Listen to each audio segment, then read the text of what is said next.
En esta segunda parte vamos a estar hablando de la estructura del genoma humano, focalizando sobre todo en lo que son los genes y las familias génicas. Vamos a estar trabajando un poco sobre eso en esta segunda parte.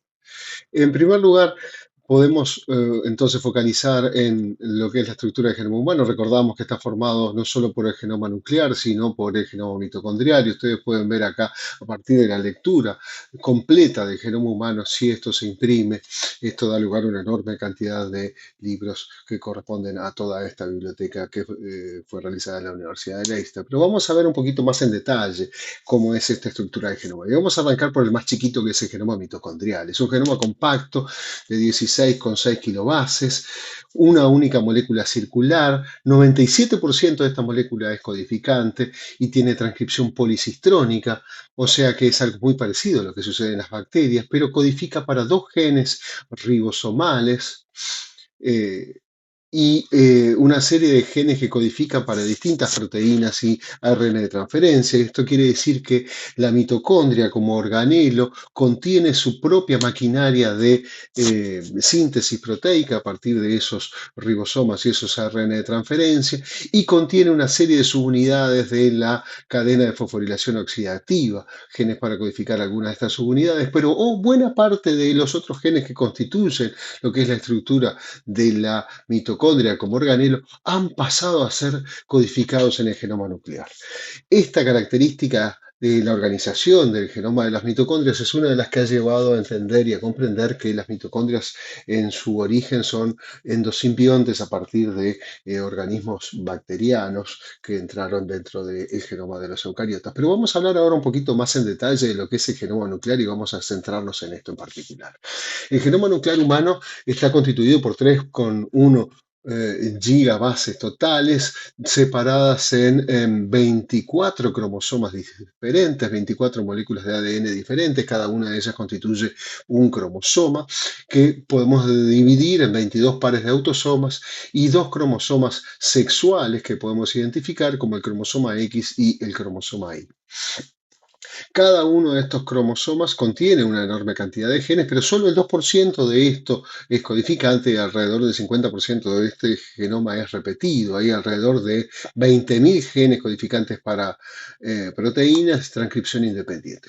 Cuando empezamos a ver la distribución de genes a lo largo de los cromosomas, y esto puede verse representado en este gráfico celeste que aparece allí, aparece resumido entonces el tamaño de cada uno de estos cromosomas, cuánto es el largo real de estas moléculas, si las tomáramos linealmente y la cantidad de genes que contienen, ustedes ven que tiene una enorme cantidad de genes. Por ejemplo, el cromosoma 1 tiene alrededor de 2.000 genes, el 2.300, pero si empezamos a mirar en detalle y miramos sobre todo los gráficos de densidad de genes, vemos que hay una enorme variedad en la distribución de genes. La distribución de genes no es homogénea y quiero llamarles la atención en particular sobre estos dos cromosomas. El cromosoma 13 es básicamente el doble en tamaño que el cromosoma 19, pero fíjense ustedes, el cromosoma 13 es prácticamente un desierto de genes, tiene alrededor de 322 genes, muy poquitos genes, mientras que el cromosoma 19 es el cromosoma que desde el punto de vista de su contenido génico es el que contiene mayor cantidad de genes, tiene 1.472 genes distribuidos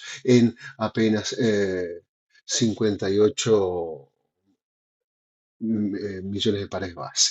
Entonces, esto hace que la distribución de genes no sea homogénea, la densidad de genes a lo largo de los cromosomas tampoco es homogénea, como lo podemos ver en este gráfico, y hay algunas regiones del genoma, por ejemplo, esta región que contiene los genes de HLA de tipo 3 en el brazo corto del cromosoma 6, donde en esta región de menos de una megabase tenemos 70 genes. Cada una de estas barritas azules y cada una de estas líneas implica un gen diferente. Y si miramos por otro lado una región del cromosoma X, en el brazo corto del cromosoma X de 2,4 megabases, todo esto que tenemos representado acá es un único gen, es el gen de la distrofina. Cada una de estas líneas finitas es uno de los exones y todos estos espacios blancos que aparecen aquí son enormes intrones. Entonces, otra consecuencia clara de esto es que los genes varían también en tamaño y en estructura génica y en cantidad de exones. Y lo que tenemos es, por un lado, una serie de genes pequeños, sin intrones o con muy pocos intrones, que fundamentalmente tienen que ver con funciones conservadas, con funciones que llamamos housekeeping, mantenidas y que se expresan en casi todas las células, son funciones que son importantes en el contexto celular, y otros genes grandes con muchos intrones. El gen promedio tiene en general 9 exones con funciones más bien especializadas. Y aquí tenemos, por ejemplo, el gen de la beta-globina, que es un ejemplo de gen pequeño de alrededor de 2000 pares de base, el gen del factor 8 de la coagulación, un gen especializado claramente, bueno, en este caso también, pero este, los genes de las histonas, por ejemplo, caen dentro de este grupo de genes pequeños.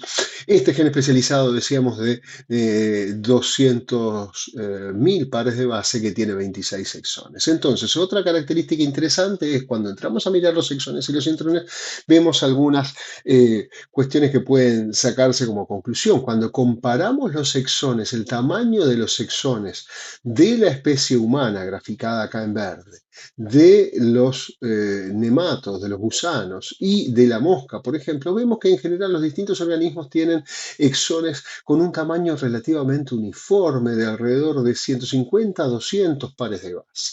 Sin embargo, el tamaño de los intrones en los distintos genomas, incluido el genoma humano, es variable. Hay intrones más grandes, hay intrones más chicos, y hay distinta distribución del tamaño de los intrones, y ustedes lo pueden ver acá como hay intrones más pequeños e intrones más chicos, que son los que aparecen aquí representados en amarillo. La posibilidad de tener los genes separados en exones e intrones permite un mecanismo de regulación que existe en los organismos eucariotas y sobre todo los metasuarios, que tiene que ver con aumentar la riqueza funcional. Es decir, es posible realizar un procesamiento alternativo, la eliminación de los intrones en el proceso de maduración, que vamos a estar viendo más adelante, donde se pueden saltear algunos de estos exones y generar distintas variantes de una proteína para cumplir funciones particulares. Y aquí vemos en el caso de la tropimosina expresada en distintos tipos de tejido muscular u otros tejidos, cómo este gen se expresa de distinta manera con distintas isoformas. A esto le llamamos isoformas de un gen. Y al menos un 75% de los genes codificantes para proteínas humanos presentan splicing alternativo. Esto da una enorme diversidad. Entonces tenemos alrededor de 20.000 genes, pero esos 20.000 genes, por este proceso de splicing alternativo, pueden dar lugar a alrededor de 100.000 tipos de proteínas diferentes en lo que encontramos en el genoma humano.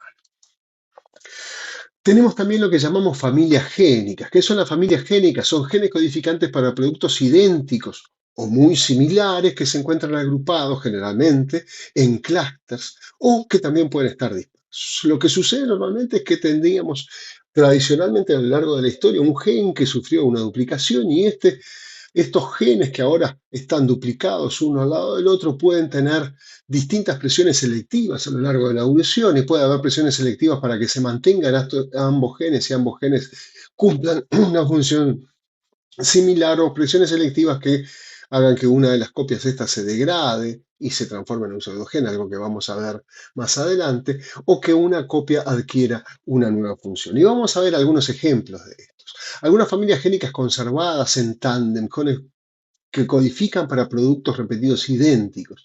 El ejemplo tradicional de estos son los genes ribosomales. Son genes que codifican para los ARN que forman el ribosoma.